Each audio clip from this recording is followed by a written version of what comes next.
SSC 2025 এর super suggestion নিয়ে চলে এসেছি। মাত্র 7 দিনের মধ্যে কিভাবে রসায়নের সকল অধ্যায় অর্থাৎ মিনিমাম 5টি সৃজনশীল 100% করা যাবে সেই ক্লাসটি নিয়ে। দেখো, এটা তুমি আমার ডিসপ্লেতে দেখতে পাচ্ছ তোমাদের যেই কেমিস্ট্রি বই বা রসায়ন বই যে সূচিপত্র সেখানে। এখানে তোমাদের অধ্যায়গুলো ভালোভাবে দেওয়া রয়েছে। আমরা প্রথমে আগে জানবো যে তোমাদের কোন অধ্যায়গুলো সবচেয়ে বেশি গুরুত্বপূর্ণ এবং বর্তমানে পরীক্ষার এই মাত্র 15 দিন আগে বা 7 দিন আগে এখন আমাদের বর্তমান করণীয় কি, মানে কোন কোন অধ্যায়গুলো সিলেক্ট করতে হবে। তারপর আমরা ওই অধ্যায়ের ভিতরে ঢুকবো এবং সেই অধ্যায়ের মধ্যে কোন কোন ধরনের ম্যাথগুলো, কোন কোন ধরনের প্রশ্নগুলো আমাদের করতে হবে যে 100% প্রশ্ন কমন পাই। তো আজকের ক্লাসে মাত্র 7 দিনের মধ্যে কিভাবে তুমি রসায়ন মানে এসএসসি 2000 রসায়ন কমপ্লিট করবা 2025 ব্যাচ তারা জানতে পারবা। তো দেখো, তোমার কোনো শর্ট সিলেবাস না, তোমাদের ফুল সিলেবাসের সূচিপত্র। তোমাদের টোটাল বইয়ের অধ্যায় যদি আমি হিসাব করি 12টি অধ্যায় রয়েছে।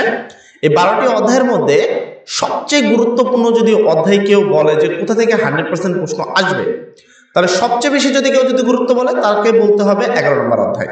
এবার বলবা, অনেকে বলবা ভাই 11 নম্বর অধ্যায় তো অনেক কঠিন। হ্যাঁ, এই 11 নম্বর অধ্যায় যারা পারো না তাদেরকেও আমরা 5টা খুব অনায়াসেই করাবো। আগে আমরা সুপার সাজেশন এবং সুপার ক্লাসগুলো দেখে নিই। এখানে ফার্স্ট অধ্যায়, সেকেন্ড অধ্যায় এবং থার্ড অধ্যায়কে আমি কম গুরুত্ব দিব। আমি শুরু করবো ফোর্থ অধ্যায়। ফোর্থ অধ্যায় খুবই গুরুত্বপূর্ণ এবং খুবই ইম্পর্টেন্ট একটি অধ্যায় এবং এই জায়গা থেকে প্রশ্ন কখনোই মিস হয় না। ঠিক আছে, তো 100% গ্যারান্টির সহিত এই চতুর্থ অধ্যায়টি তুমি করবা। এখন কথা হলো এই অধ্যায়ের জন্য তুমি কয়দিন সময় পাবা। এই অধ্যায়ে আমি যেভাবে বলবো সেভাবে তোমার একদিনের বেশি এই অধ্যায় করতে কখনোই লাগবে না। তাও আমি দুর্বলদের জন্য এখানে 2 দিন সময় দেবো। এখন কথা হলো আপনি কিভাবে বলবেন। হ্যাঁ, আমি এমনভাবে বলবো, এমন কিছু নির্দিষ্ট প্রশ্ন তোমাদের বলে দিব যেন তুমি এই পর্যায় সারণী খুব অনায়াসেই কমপ্লিট করতে পারো। তারপরের অধ্যায় হলো রাসায়নিক বন্ধন।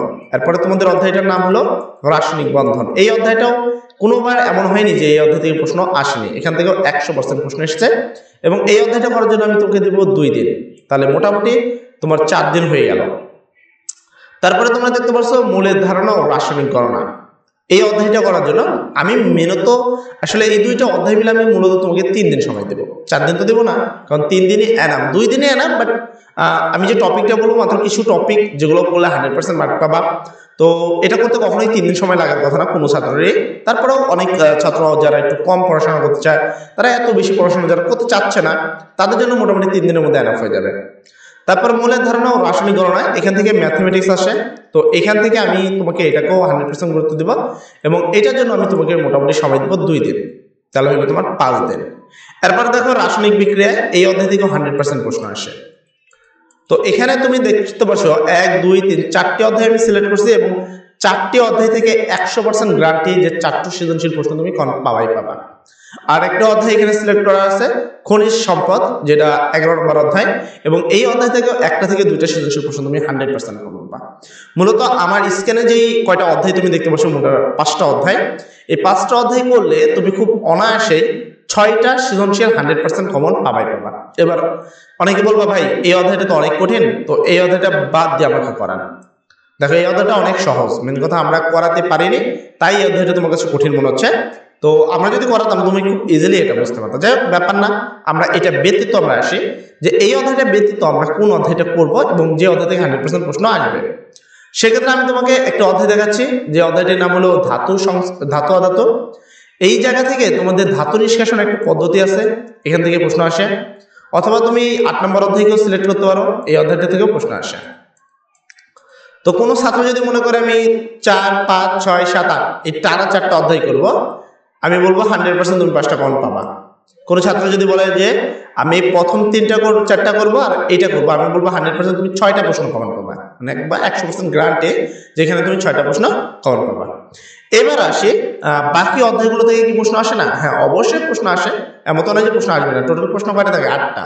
উত্তর করতে হয় কয়টা? 5টা। আমি যে কোনো অধ্যায় সিলেক্ট করছি এর মধ্যে প্রশ্ন থাকবে কয়টা? 6টা। এখন বাকি রইল কয়টা? 2টা। তো এখানে 3টা অধ্যায় আছে, 3টা অধ্যায় থেকে 2টা প্রশ্ন, একটা প্রশ্ন করতেই পারে। আবার এখানে 2টা অধ্যায় আছে, এখান থেকেও একটা প্রশ্ন করতে পারে। ইজিলি 8টা প্রশ্ন তো করবে নাকি?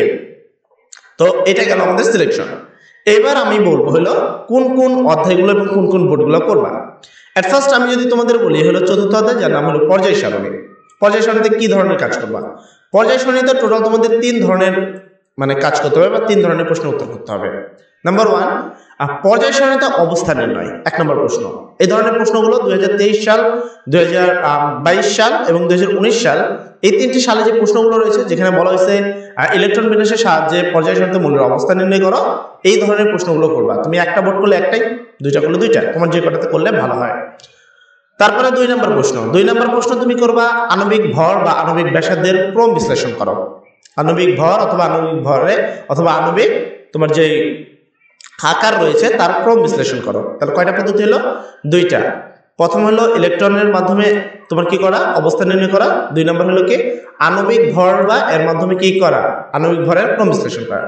নাম্বার 3 পর্যাবৃত্ত ধর্ম, যেমন আণবিক ভর ব্যতীত যেটা আছে ইলেকট্রন আসক্তি, আয়নীকরণ শক্তি, ঋণাত্মক তড়িৎ ঋণাত্মকতা, এই সবগুলো বিষয় কিন্তু একই, সবগুলো সেম টু সেম, প্রায় পার্থক্য তেমন কিছু নেই। তো এইটার ক্রম বিশ্লেষণ করা, এই 3 ধরনের প্রশ্ন যদি এখান থেকে পর্যায় সারণী থেকে কেউ করতে পারে সে 100% পর্যায় সারণী থেকে প্রশ্ন কমন পাবে। তো আমার গেল পর্যায় সারণী। এবার আসবে আমি রাসায়নিক বন্ধন। রাসায়নিক বন্ধনের মূল টপিকও 3টে। রাসায়নিক বন্ধনে মূলত 3 ধরনের টপিক থেকে প্রশ্ন আসে। তো এখানে মূলত 3 ধরনের কি কি টপিক? প্রথম কথা আয়নীকরণ বন্ধন, 2 নম্বর সমযোজী বন্ধন, 3 নম্বর হলো পানিতে দ্রবণীয় হবে কিনা। কয়টা টপিক বলছি? 3টা। আয়নিক বন্ধন, সমযোজী বন্ধন আর হলো পানিতে দ্রবণীয় হবে কিনা। এই 3টা প্রশ্ন যারা করতে পারবে, ধরো এরকম প্রশ্ন থাকে যে উদ্দীপকের যৌগটি কোন ধরনের বন্ধন মানে বন্ধন গঠন করে ব্যাখ্যা করো। সেটা আয়নিক বন্ধন করতে পারে, সমযোজী বন্ধন করতে পারে, তোমাকে সেই সম্পর্কে ডিটেইলিং বিবরণ দিতে হবে। তারপরে কি যেমন আয়নিক যৌগগুলো কি পানিতে দ্রবণীয়, এখন কথা হলো কারা পানিতে দ্রবণীয়, মানে 2টা মূল দিবে, এর মধ্যে কি পানিতে দ্রবণীয় এবং কেন ব্যাখ্যা করো। এই ধরনের দুইটা প্রশ্ন গেল। আরেকটা প্রশ্ন এখান থেকে তুমি মানে পাইতে পারো রাসায়নিক বন্ধন থেকে, সেটাকে আয়নিক বন্ধন, সমযোজী বন্ধন এবং আয়নিক তোমাকে যেটা বললাম যে পানিতে দ্রবণীয় হবে কিনা, এই 3টা প্রশ্ন সেম, মানে এই 3টা প্রশ্ন থেকে মূলত প্রশ্ন আসবে।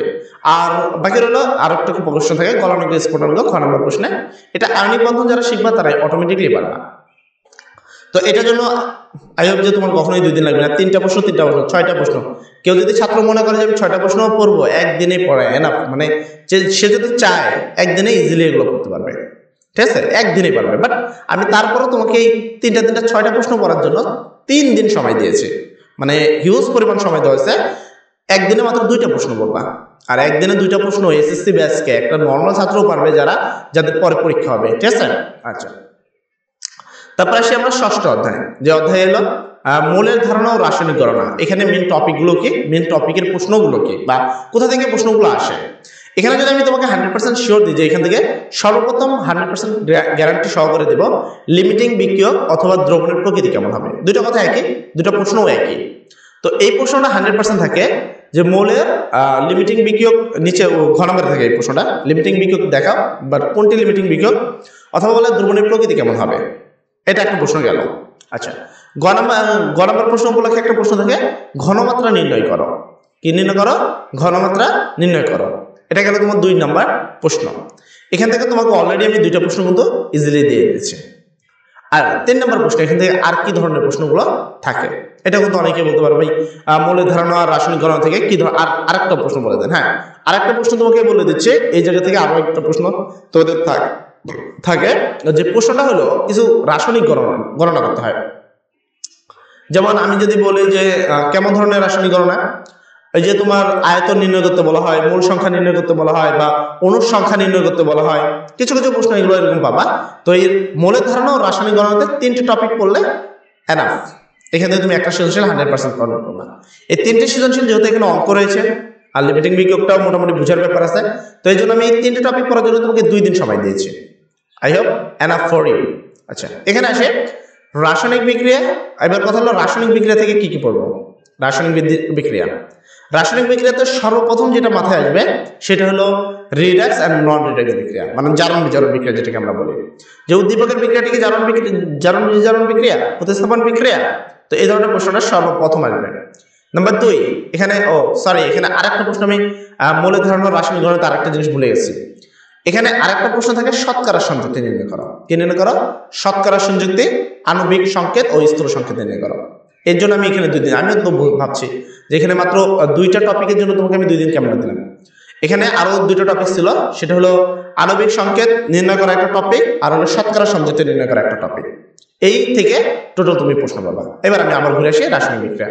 তো প্রথমত জারণ বিজারণ বিক্রিয়া এটা করবা, তারপর লাসাতলের নীতি এটা ব্যাখ্যা করবে এখান থেকে, ঠিক আছে। তারপর হলো জারণ সংখ্যা নির্ণয় করা শিখতে হবে, এই তিনটা টপিক এখান থেকে করতে হবে। তারপরে তোমাদের অষ্টম অধ্যায় যদি কেউ অষ্টম অধ্যায় করো, অষ্টম অধ্যায় থেকে কি ধরনের প্রশ্নগুলো আসে বা কি ধরনের প্রশ্নগুলো করবা। এট ফার্স্ট তো ডাইসেলের যে গঠনগুলো রয়েছে মানে ব্যাটারির ডাইসেলের গঠনটা ভালো করে পড়বা। তারপর তোমাদের কিভাবে একটা ব্যাটারি কাজ করে বা ব্যাটারির চার্জ কিভাবে পুরাবে বা ব্যাটারির চার্জ কিভাবে হয়, এটা তোমরা তড়িৎদ্বারের একটা অপশন পাবা, সেই তড়িৎদ্বারের একটা প্রশ্ন রয়েছে সেটা করবা। আর ডেলএইচের কিছু অঙ্ক রয়েছে, এই ডেলএইচের অঙ্কগুলো তোমাদের করতে হবে। দেন এনাফ এই রাসায়নিক বিক্রিয়া আর লাসাতলের নীতি তো অবশ্যই করবা। তো গেল, এবার কথা হলো 11 নম্বর অধ্যায় যদি কেউ করো তার আগে কি করবা। খুবই সহজ এই অধ্যায়টি, এবং এই অধ্যায়ের বেশি টপিক নেই, 4টা টপিক রয়েছে, এবং এই 4টা টপিকের মধ্যে যদি করো ইজিলি প্রশ্ন কম পাবা। কি প্রথম কথা হলো রাসায়নিক বিক্রিয়ার রূপান্তর।